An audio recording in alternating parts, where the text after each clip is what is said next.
Good morning my dear student. સુપ્રભાત બધાને. પ્રકરણ નંબર 4માં આપણે આગળ વધીએ. ગયા લેક્ચરમાં આપણે સ્વાધ્યાયના દાખલા જેટલું ચલાવ્યું એટલા પૂરા કર્યા. હવે પાછા થિયરીના ટોપિકમાં પાછા આવીએ છીએ. પછી આ થિયરીનો ટોપિક પત્યા પછી આપણે પાછા આના દાખલા પણ લઈ લઈશું. એટલે સંપૂર્ણપણે આપણા સ્વાધ્યાયના દાખલા પૂર્ણ થઈ જશે અને ઉદાહરણનો દાખલો એક બાકી રહેશે. આ ટોપિક પત્યા પછીની વાત છે, એટલે પછીના લેક્ચરમાં. આ જે ટોપિક છે એમાં ક્વેશ્ચન મેં લખીને રાખ્યો છે, આકૃતિ પણ મેં પરફેક્ટ એક મુદ્દા ધ્યાનમાં લેવાના હતા એ બધાને સમજીને મેં આ દોરેલી છે આકૃતિ. એટલે એ આકૃતિ દોરવાનો ટાઈમ વેસ્ટ ના થાય એટલે અગાઉથી દોરેલી છે. બાકી તમારી સામે પણ આકૃતિ દોરત, બરાબર, પણ અહીંયા આગળ આપણે કમ્પ્લીટ બધી જ માહિતી મેં અહીંયા રજૂ કરી છે અને હું તમને એક એક વસ્તુ સમજાવીશ. જરા ધ્યાન આપજો. પ્રશ્ન છે આપણો કે આઈ પ્રવાધારિત લંબચોરસ આ ગૂંચળાને જે બ્લુ આકારનું છે PQRS, એને સમાન ચુંબકીય ક્ષેત્ર કેટલું બી જેટલું, જે મેં ઉત્તર અને દક્ષિણ એવા બે ગજિયા ચુંબક જેના સપાટ છેડા બંને સામસામે રહે તે રીતે રાખ્યા. તો બંને વચ્ચે ઉદ્ભવતું ચુંબકીય ક્ષેત્ર કેવું છે? સમાન ચુંબકીય ક્ષેત્ર, જેની ક્ષેત્રરેખાઓ પરસ્પર સમાંતર અને એકબીજાથી સમાન અંતર, અને દરેક બિંદુએ જેનું ચુંબકીય ક્ષેત્ર એક સરખું મળે તેવા ચુંબકીય ક્ષેત્રને સમાન ચુંબકીય ક્ષેત્ર અથવા સમાંગી ચુંબકીય ક્ષેત્ર કહીએ છીએ. તો એવું મેં ચુંબકીય ક્ષેત્રમાં આ મેં લંબચોરસ ગૂંચળાને મૂકી દીધું છે, બરાબર. તો એની પર ટોર્ક મેં અત્યારે આકૃતિમાં ગૂંચળાની પોઝિશન કેવી રાખી છે? થોડીક અટકે. એટલે મેં ગૂંચળાને કેવું રાખ્યું છે? થોડુંક આમ ત્રાસું, એટલે ગૂંચળાનો જે સમતલ જે છે એ સમતલનો ક્ષેત્રફળ સદિશ, માની લો કે આ ગૂંચળાનું સમતલ છે, એ સમતલનો ક્ષેત્રફળ સદિશ, બરાબર. એ ઓલવેઝ સમતલને કેવો હોય? લંબ, બરાબર. એટલે તમારું આ ગૂંચળું જે છે એ આમ હોય તો આમ હોય, આમ હોય તો આ બાજુ હોય. એટલે મેં અત્યારે ગૂંચળું છે આમ ત્રાસું રાખ્યું ને ક્ષેત્રફળ સદિશ આ બાજુ એ. હવે એ ક્ષેત્રફળ સદિશ જે છે એ બી સાથે કેટલો ખૂણો બનાવે છે? થીટા ખૂણો બનાવે છે, બરાબર. તો હવે થીટા ખૂણો બનાવે તો આખા આ લંબચોરસ ગૂંચળાના દરેકે દરેક ભાગ પર લાગતું ચુંબકીય બળ કેટલું? ધારો કે PQ તાર છે એ કેટલી લંબાઈનો છે? કે B લંબાઈનો. QR તાર કે L લંબાઈનો. RS તાર ફરી પાછો B લંબાઈનો. SP તાર ફરી પાછો L લંબાઈનો. ટૂંકમાં ગૂંચળું PQRS એ L લંબાઈનું અને B પહોળાઈનું છે. એટલે કે આપેલા ગૂંચળાનો ક્ષેત્રફળ A બરાબર લંબાઈ ગુણ્યા પહોળાઈ એટલે LB જેટલું થશે. એટલે A બરાબર LB જેટલા ક્ષેત્રફળ વાળું એક લંબચોરસ ગૂંચળું કે જેનો ક્ષેત્રફળ સદિશ ચુંબકીય ક્ષેત્ર સાથે થીટા ખૂણે રહે તેમ સમાન ચુંબકીય ક્ષેત્રમાં આપણે રાખેલો છે. ઓકે, હવે હું એના દરેકે દરેક ભાગ ઉપર લાગતા બળોની એક પછી એક ચર્ચા કરીશ. પછી જો તમને દરેક ભાગોના નામ ક્લિયર થશે. ધારો કે તમે PQ તાર કહો તો PQ તારની લંબાઈ B છે, એમાંથી વહેતો પ્રવાહ I હોય તો પ્રવાહખંડ કયો બનશે? IB સદિશ. QR તાર છે એનો પ્રવાહખંડ IL સદિશ. RS તાર છે એનો પ્રવાહખંડ કયો? IB સદિશ. ફરી SP તાર છે એનો પ્રવાહખંડ કયો? IL સદિશ. ચલો એક પછી એકની વાત કરીએ. તો સૌથી પહેલા PQ તાર માટે, પણ એની પહેલા હું તમને કહી દઉં કે ચુંબકીય ક્ષેત્ર B એ કઈ દિશામાં છે? BI કેરેટ, કે મેં યામક પદ્ધતિ બતાવી છે X Y Z. Z ની ઓપોઝિટ -Z, Y ની ઓપોઝિટ -Y. X ની ઓપોઝિટ -X ની જરૂર નથી એટલે મેં બતાવી નથી. એટલે PQ તાર માટે પહેલા વાત કરો તો PQ તાર માટે લાગતું ચુંબકીય બળ હું ધારો કે કેટલું કહું તો કે F1 ડેશ કહું. આ F1 ડેશ એ કેમ મેં ઉપર બતાવ્યું હું તમને કહી દઉં તમને કે ઉપર કેમ ગયું. એ F1 ડેશ બરાબર એનો પ્રવાહખંડ કયો? IB સદિશ. ક્રોસ કયો? IB સદિશ ક્રોસ B સદિશ. હવે IB ક્રોસ B, હવે તમારી પાસે આમ છે આમ,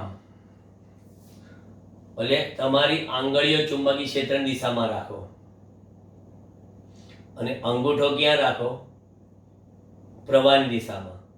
તો હથેળીમાંથી બહાર આવતો લંબ ઉપર, એટલે F1 ડેશ ઉપર. ઉપર એટલે તમે લખ્યું આ કઈ દિશામાં? તે સાહેબ ધન વાય દિશામાં. બરાબર, ધન વાય દિશામાં આવશે. ચલો પછી એની બિલકુલ સામેનો તાર લઈ લઈએ, RS તાર માટે. હું એને F2 ડેશ સદિશ કહું. હવે F2 ડેશ સદિશ માટે પણ આવશે તો IB ક્રોસ B જ આવશે, સૂત્ર તો આ જ આવશે. પણ IB ક્રોસ B માં ચુંબકીય ક્ષેત્ર એઝ ઇટ ઇઝ છે, પણ ખાલી પ્રવાહની દિશા તમે અલગ લીધેલી છે. બરાબર, એટલે હવે એના માટે જો અહીં વિચારીએ તો આ માઇનસ IB છે. બરાબર, પ્રવાહ આનાથી વિરુદ્ધ લીધેલો છે. તો હવે જો ફરી લો વિચારો, આ લંબચોરસ પ્રેમ પ્રવાહ આમ જાય છે, અંગૂઠો આમ, આંગળીઓ આમ, ઓ નીચેની તરફ, એટલે આ બળ F બરાબર F2 ડેશ આ બાજુ આવ્યું, F1 ડેશ આ બાજુ, F2 ડેશ આ બાજુ, એટલે આ કઈ દિશામાં આવ્યું? ઋણ વાય દિશામાં. હવે અહીંયા તમે કહો કે અત્રે F1 અને આ નહીં લખો તોય ચાલશે, F1 અને અહીં લખ્યું ઋણ વાય દિશા એટલે આવી જ ગઈ વાત. અત્રે F1 અને F1 ડેશ અને F2 ડેશ બંને સમાન મૂલ્યના અને પરસ્પર વિરુદ્ધ દિશાના.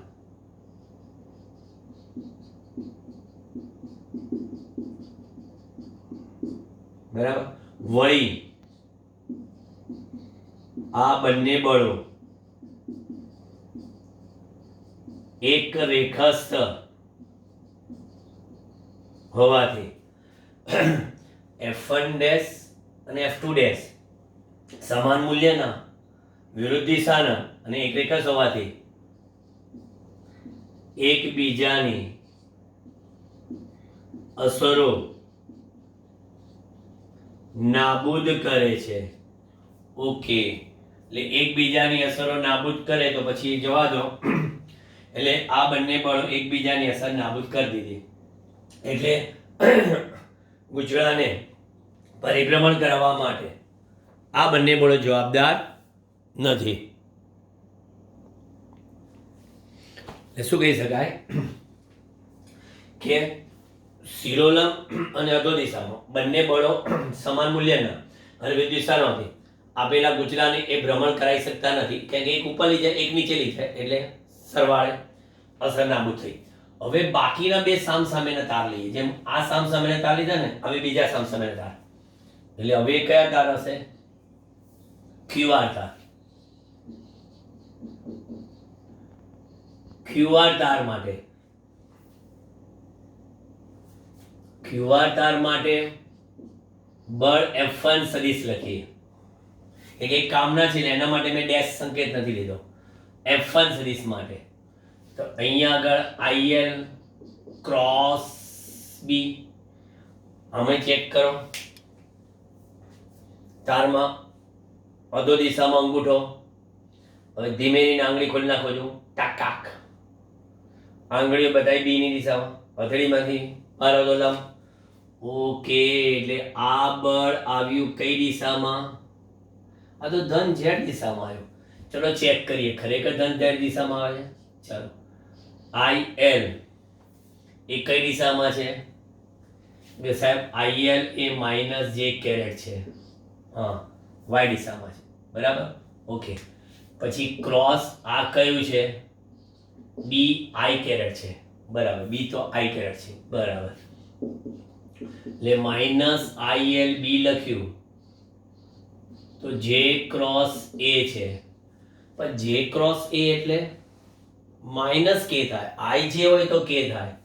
બરાબર, એટલે minus ILB into minus K caret, એટલે તમને અહીંયા આગળ F1 સદિશ મળશે ILB કે કેરેટ એટલે પ્લસ ઝેડ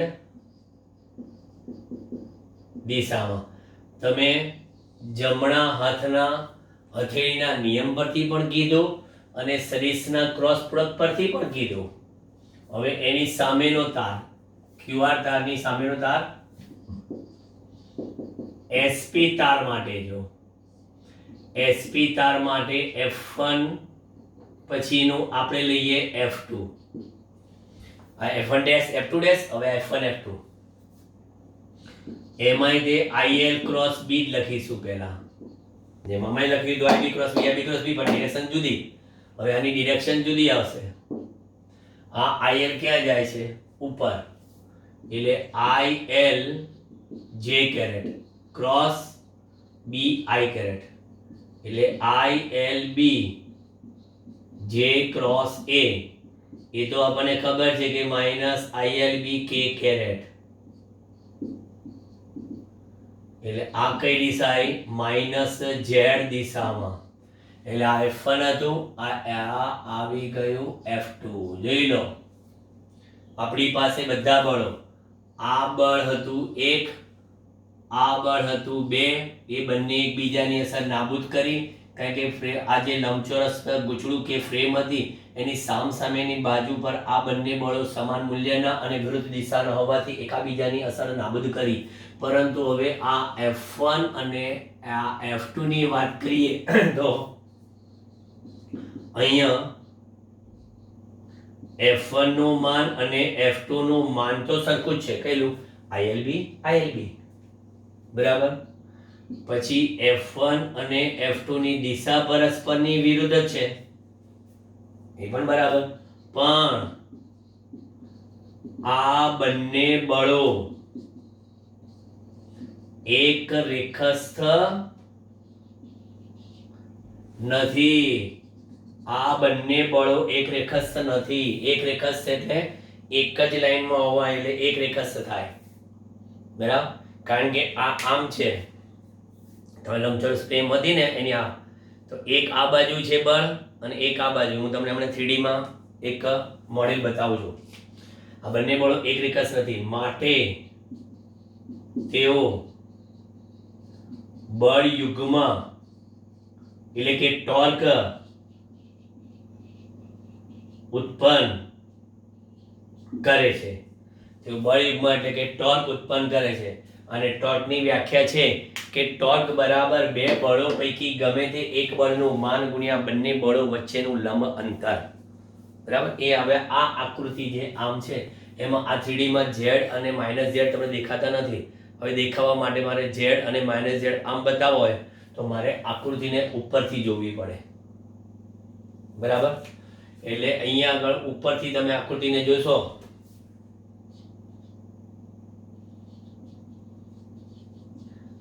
આકૃતિને ઉપરથી જોતા. બરાબર. હવે આકૃતિને તમે ઉપરથી જોશો ને તો તમારી લંબચોરસ ફ્રેમ આખી આવી દેગી. બરાબર. લંબચોરસ ફ્રેમ. હવે એમાં આ જે છે એ તો ચુંબકીય ક્ષેત્ર છે અને અહીંયા આગળ આ દોરો છે એ ગૂંચળાના ક્ષેત્રફળને લંબ છે. બરાબર. એટલે ગૂંચળાના પૃષ્ઠને દોરેલો લંબ. હવે એ આપણે અહીંયા આગળ PQ કીધું છે તો હું અહીંયા PQ જ લખું. ઉપરથી જોવો છે ને એટલે PQ. અહીંયા આ એક બળ નીચે તરફ છે અને આ બળ ઉપર તરફ. એટલે આ છે મારી z અક્ષ માઈનસ, આ છે મારી પ્લસ z અક્ષ. પ્લસ z બાજુ F1 છે, માઈનસ z બાજુ F2 છે. ઓકે. A અને B વચ્ચેનો ખૂણો કેટલો છે તો કે સાહેબ થીટા છે. તો એની સામેનો ખૂણો આ પણ કેટલો થાય? થીટા થાય. ક્લિયર થાય છે? જોઈ લો.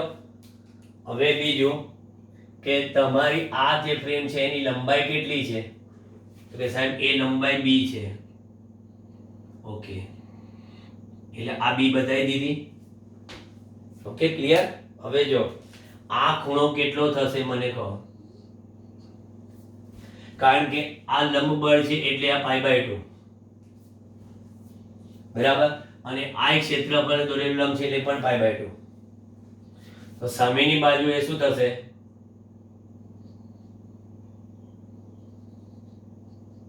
ખૂણામાં π/2 માઇનસ થીટા થશે. અને બે બળો વચ્ચેના લંબ અંતરને આપણે શું કહીશું? pm. બે બળો વચ્ચેનું લંબ અંતર એટલે pm. આ 1 અને 2, આ બંને વચ્ચેનું લંબ અંતર જે છે આ રહ્યું, કેટલું? pm. એ વ્યાખ્યા અનુસાર થશે, બરાબર. એટલે અહીં લખશો કે માટે ટોર્ક બરાબર બે બળો પૈકી એક બળ નું માન, બે બળો પૈકી એક બળનું માન ગુણ્યા બંને બળો વચ્ચેનું લંબ અંતર. બંને બળો વચ્ચે લંબ અંતર. તો અહીંયા આગળ ટોર્ક ટાઉ બરાબર બે બળો પૈકી ગમે તે એક બળનું માન. આ એક બળ અને આ બીજું બળ. માન એનું કયું? ચલો ILB. બંને બળો વચ્ચેનું લંબ અંતર તો કે સાહેબ pm. હવે pm માટે આપણે એક વિચાર કરીએ. આકૃતિ પરથી cos of π/2 minus theta, cos of π/2 minus theta બરાબર પાસેની બાજુ છેદમાં કર્ણ એટલે કે PQ. તો cos of π/2 minus theta એટલે sin theta બરાબર pm ભાગ્યા PQ કેટલા? એ તો કે સાહેબ b જેટલા છે. તો પછી pm કેટલા મળ્યા? b sin theta. એટલે આ વસ્તુ આપણે આકૃતિ પરથી લીધી. તો પછી ટોર્ક ટાઉ બરાબર શું થયા? ILB ઇન્ટુ કેટલા? b sin theta. ગોઠવી દો I into LB, sorry I into LB into b sin theta. Tau બરાબર AB sin theta, IAB sin theta. કારણ કે લંબાઈ ગુણ્યા પહોળાઈ એટલે ગુચરાનું ક્ષેત્રફળ.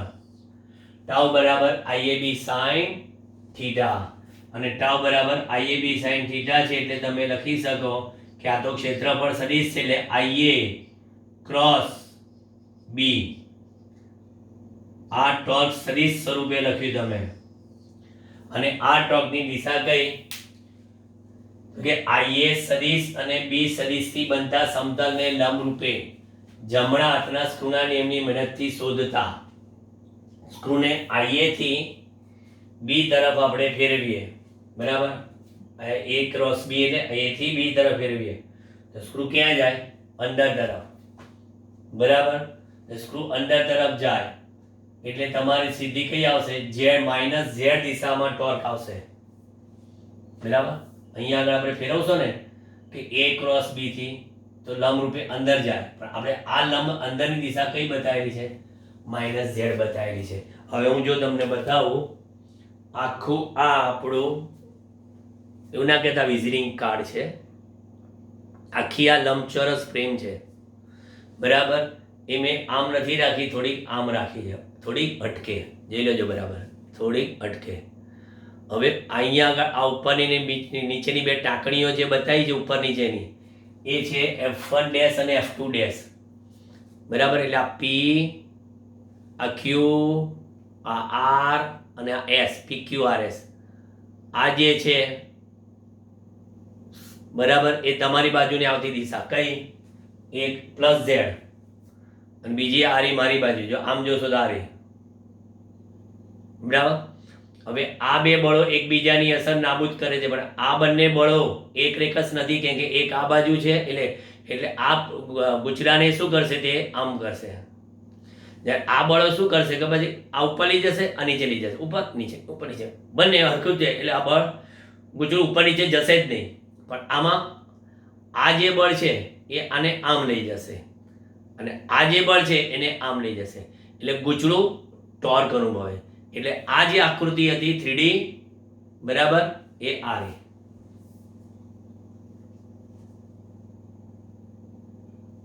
હા, આ જે છે તમારે, આ જે છે એ -z, આ છે +z, આ છે +y, આ -y. હવે આ આકૃતિને ખબર નથી પડતી એટલે આપણે એને આમ કરી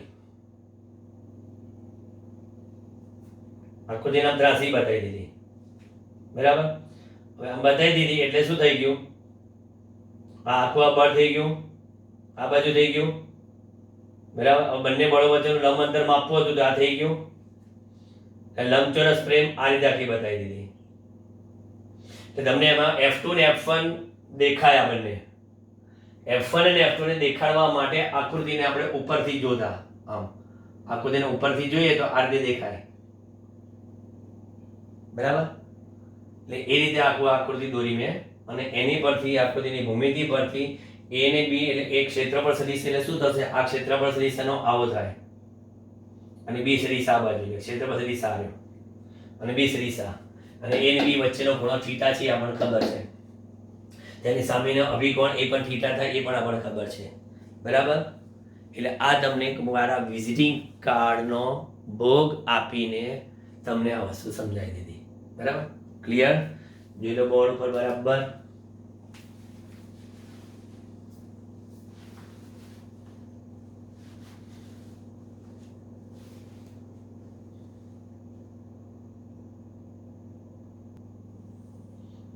ચાલો જોઈ લીધું. હવે જો અહીંયા આગળ આ જે ટોર્કનું સૂત્ર આવ્યું ને, એટલે કહે છે કે અહીં ગુચડામાંથી વહેતો પ્રવાહ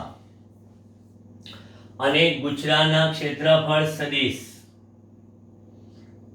એના ગુણાકારથી મળતી રાશિને સદિશ m એટલે શું કહેવાય છે ખબર છે? ગુચડાની ચુંબકીય ચાક માત્રા, એટલે કે ગુચડાની ડાયપોલ મોમેન્ટ, ગુચડાની ડાયપોલ મોમેન્ટ જેનો એકમ શું બનશે દેખાઈ આવે છે, એમ્પિયર ઇન્ટુ મીટર સ્ક્વેર. તો પછી અહીંયા ગુચડાની ચુંબકીય ચાક માત્રાના પદમાં લખવું હોય તો m ક્રોસ b સમાન એવા ચુંબકીય ક્ષેત્રમાં m ચુંબકીય ડાયપોલ મોમેન્ટ ધરાવતું એક ગુચડું મૂકવામાં આવે તો તેની પર લાગતું આ ટોર્કનું સૂત્ર થઈ ગયું. આ સૂત્રની સામ્યતા કોની સાથે છે? આની સામ્યતા વિદ્યુત ક્ષેત્રમાં ટોર્ક ટાઉ બરાબર વિદ્યુત ડાયપોલ મોમેન્ટ બરાબર electric dipole moment PE cross E લખી દો આપણે આ રીતના. સમાન એવા વિદ્યુત ક્ષેત્રમાં ડાયપોલને મૂકવામાં આવે તો તેની પર લાગતું ટોર્ક, તેમ અહીંયા પ્રવાહ ધારિત ગુચડું એ પણ ડાયપોલ મોમેન્ટ પ્રેરિત કરે છે, પણ ચુંબકીય ડાયપોલ મોમેન્ટ, તો એની પર લાગતું ટોર્ક લગભગ ઇલેક્ટ્રિક ફિલ્ડ અને મેગ્નેટિક ફિલ્ડના મોટા ભાગના સૂત્રો એકબીજાને સમતુલ્ય છે બરાબર. I ટોર્ક ચુંબકીય ડાયપોલ મોમેન્ટ, વિદ્યુત ડાયપોલ મોમેન્ટ, ચુંબકીય ક્ષેત્ર, વિદ્યુત ક્ષેત્ર, સમાન વિદ્યુત ચુંબકીય ક્ષેત્ર, સમાન વિદ્યુત ક્ષેત્ર, એટલું બધું ઇઝી. હવે આમાં જો ગુચડું n આંટાનું બનેલું હોય તો NIAB ક્રોસ B એટલે કે NIAB sin theta, NIAB sin theta ના યાદ રાખવું હોય તો B ના sin થીટા યાદ રાખો. ટાઉ બરાબર B ના sin થીટા, 13 B ના sin થીટા, मेरे बिना नहीं तेरे बिना साइन थीटा, तेरे बिना BINA साइन थीटा બરાબર. n આંટા વાળું ગુચડું હોય તો અને આમાં ડાયપોલ મોમેન્ટની ડિરેક્શન જોઈતી હોય ને તો ગૂંચળામાંથી વહેતા પ્રવાહની દિશામાં આંગળીઓ વીંટાળવાની. અંગૂઠો જે બાજુ હોય એ બાજુ ડાયપોલ મોમેન્ટ હોય. ટૂંકમાં અહીંયા આગળ આપણે આ બતાવ્યું બરાબર, ગૂંચળામાંથી વહેતા પ્રવાહની દિશામાં. તો ગૂંચળામાં અહીંયા આગળ આમ છે બરાબર, તો અહીંયા આપણી પાસે આ ગૂંચળું, પ્રવાહ આ કઈ બાજુ વહી રહ્યો છે ગૂંચળામાં, જોઈ લો પ્રવાહ કઈ બાજુ વહી રહ્યો, સમઘડી બરાબર. તો સમઘડી વહી રહ્યો છે એટલે આપણે આમ રાખ્યો, તો આ દિશામાં ડાયપોલ મોમેન્ટ જશે જે દિશામાં ક્ષેત્રફળ સદિશ છે. This is the dipole moment. જે દિશામાં ક્ષેત્રફળ સદિશ છે એ દિશામાં ડાયપોલ મોમેન્ટ મળે. સિમ્પલ વસ્તુ. m બરાબર ia ક્રોસ b માં m ની દિશા કઈ, ક્ષેત્રફળ સદિશ a ની દિશામાં, એટલે a ની દિશામાં ડાયપોલ મોમેન્ટ મળશે. ટૂંકમાં માની લો કે ગૂંચળું આ રીતે બતાવ્યું હોય ને આમ પ્રવાહ હોય, તો આમ વીંટાળો તો ડાયપોલ મોમેન્ટ ક્યાં જાય? સપોઝ આમ હોય તો આનું ડાયપોલ મોમેન્ટ કઈ બાજુ આવે, તો કે ઉપરની બાજુ બરાબર. પ્રવાહની દિશામાં જમણા હાથની આંગળીઓ વીંટાળવાની, પછી અંગૂઠો જે બાજુ સ્ટેડી થાય બરાબર, થમ્સ અપ બનવું જોઈએ, એ બાજુ ડાયપોલ મોમેન્ટ આવશે. ક્લિયર કટ કમ્પ્લીટ આખું બોર્ડ એક મોસ્ટ આઈએમપી 3 થી 4 માર્ક્સના પ્રશ્નમાં પૂછાઈ શકે, કારણ કે આપણે એકમાં જ બધું લીધું છે અને પાઠ્યપુસ્તક કરતાં કંઈક આકૃતિ જુદી બનાવેલી છે. કારણ કે આનો ઉપયોગ તમને કહી દઉં, આ કોન્સેપ્ટ એટલે કે આ પ્રિન્સિપલ ઉપયોગ એ તમને ભવિષ્યમાં, ધારો કે આ ગૂંચળાને તમે ભ્રમણ કરાવો ને તો દરેક વખતે ભ્રમણ કરાવતા થીટા શું થતો જાય, બદલાતો જાય બરાબર. હવે થીટા બદલાતો જાય તો પછી એવા સંજોગોમાં ટોર્કની દિશા સતત શું થયા કરે, ચેન્જ આવે. આમ ટોર્ક લાગે પછી આમ, સતત ગૂંચળું ભ્રમણ થાય તો આના બે છેડા વચ્ચે EMF એટલે વોલ્ટેજ ઉત્પન્ન થાય, અને વોલ્ટેજ ઉત્પન્ન થાય એટલે પછી પ્રવાહ ઉત્પન્ન થાય બરાબર. એટલે ચુંબકીય ક્ષેત્રના કારણે પ્રવાહ મળે, એટલે એક ડાયનેમો એટલે કે એક જનરેટર. એમાં આપણે ફ્યુચરમાં આ કોન્સેપ્ટ લઈશું. એટલે ચોપડીવાળા તો બતાવ્યું છે, બ્રશ બતાવ્યા છે બરાબર. એટલે બ્રશ બતાવ્યા છે એટલે અહીંયા આગળ શું છે, આખું ગૂંચળું ફરતું હોય એટલે સતત શું થાય, ટોક લાગે, ભ્રમણ કરે. પછી ગૂંચળાને સતત ભ્રમણ કરાવવા માટે બીજું એક્સ્ટ્રા બીજી મોટર જોડવી પડે. આ તો અત્યારે તો શું છે ને, ગૂંચળું ભ્રમણ કરીને જેવું થીટા બરાબર 0 થશે એટલે ટોર્ક કેવું થઈ જશે, 0. ટોર્ક 0 એટલે ગૂંચળું કેવા સ્થિતિમાં આવી ગયું, સમતોલન સ્થિતિમાં. હવે સમતોલન સ્થિતિમાં આવી ગયું પછી શું થશે, એટલે ધારો કે ગૂંચળું સમતોલન સ્થિતિમાં આવી જાય, થીટા બરાબર આપણે બતાવ્યા, થીટા બરાબર 0 થઈ ગયું બરાબર. પછી હવે એક પરિસ્થિતિ એવી આવે કે ગૂંચળા પર ટોર્ક જ કેવું થઈ જાય, 0. આ તો ટોર્ક લાગે એટલે ગૂંચળું ભ્રમણ કરશે બરાબર. પછી એટલે થીટાની કિંમત છે, ચુંબકીય ક્ષેત્ર જે છે આ ચુંબકીય ક્ષેત્ર. હવે તમે વિચાર કરો કે ચુંબકીય ક્ષેત્ર આ બાજુ છે બરાબર, એટલે બી આ બાજુ અને આ બાજુ, એટલે sin 90 એટલે મેક્સિમમ ટોર્ક લાગ્યો. પણ પરિસ્થિતિ આવી થઈ, હવે જોઈ લો આવી પરિસ્થિતિ, ગૂંચળાનો ક્ષેત્રફળ સદિશ અને ચુંબકીય ક્ષેત્ર બંને કઈ દિશામાં આવી ગયા, એક જ દિશામાં બરાબર. તો પછી આવા સંજોગોમાં ટોર્ક ટાઉ બરાબર કેવું થયું, 0. આ તો ફેરવવાના જ નથી, ટોર્ક 0 થઈ ગયું બરાબર. પછી જેવો તમે થીટા બતાવશો એટલે ફરી પાછું ટોર્ક લાગશે, એટલે ટોર્ક લાગશે તો જ ભ્રમણ થશે, બાકી ટોર્ક નહીં લાગે તો એ સમતોલન સ્થિતિ ધારણ કરશે. ક્લિયર? જોઈ લો, સ્ક્રીનશોટ લઈ લો. પછી આપણે નેક્સ્ટ દાખલા ડિપાર્ટમેન્ટમાં પાછા આના પરના દાખલા, આ સૂત્ર પરના દાખલા આપણે લઈશું. Bye bye.